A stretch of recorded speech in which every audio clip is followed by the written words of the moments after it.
ये कहानी शुरू होती है 1933 के एक सर्द दिन से, जब एक नौजवान जिनका दिल मुसलमानों के दर्द से भरा हुआ था, एक किताबचा लिखता है जिसका उन्वान था नाउ और नेवर। इसी किताबचे में पहली बार लफ्ज पाकिस्तान दुनिया के सामने आया। ये नाम उन्होंने यूं ही नहीं सोचा था, ये एक सोचा समझा ख्वाब था। लफ्ज पाकिस्तान दरअसल मुसलमानों की उन रियासतों के नामों के इब्तदाई हरूफ से बना था जिन्हें वो आज़ादी के बाद एक अलग मुल्क के तौर पर देखना चाहते थे। पंजाब, अफगान यानी खैबर पख्तूनख्वा, कश्मीर, सिंध और बलूचिस्तान। लेकिन ये सिर्फ एक नाम नहीं था, ये एक नजरिया था, एक अज़्म था कि बरसगीर के मुसलमान एक आज़ाद रियासत में अपनी जिंदगी गुजार सकें। अब आते हैं उस शख्स की कहानी पर जिसने इस ख्वाब को तश्कील दिया। 16 नवंबर 1897 को मशरकी पंजाब के जिला होशियारपुर में एक ऐसी हस्ती पैदा हुई जिसका नाम था चौधरी रहमत अली। चौधरी रहमत अली एक जमींदार खानदान से ताल्लुक रखते थे। बचपन से ही वो इल्म के शौकीन और अपनी सोच में मुनफरिद थे।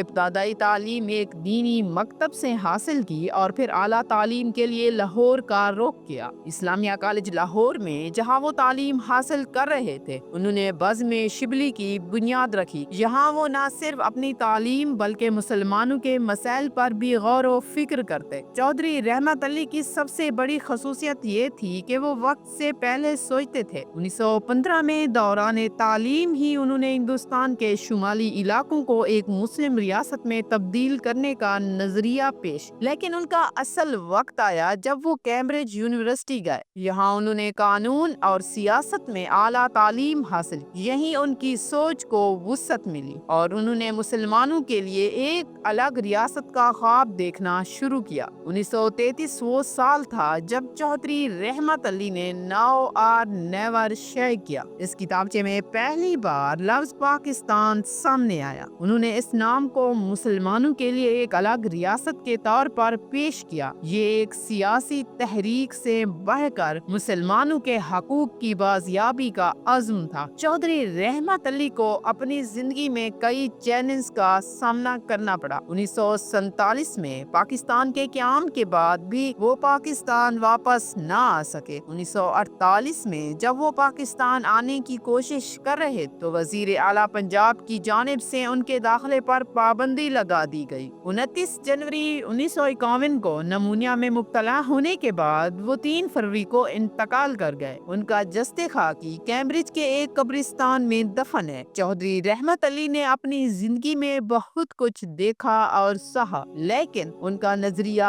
आज भी जिंदा है। वो हमें ये सिखाते हैं कि ख्वाब देखने वाले कभी हार नहीं मानते। आज हम उन्हें लफ्ज पाकिस्तान के खालिक के तौर पर याद करते हैं। ये कहानी हमें ये सिखाती है कि आज़ादी सिर्फ एक ख्वाब नहीं बल्कि एक जद्दोजहद है। अगर आपको मेरी ये वीडियो पसंद आई हो तो चैनल को सब्सक्राइब करें और ऐसी मजीद कहानियों के लिए हमारे साथ जुड़े रहें। शुक्रिया।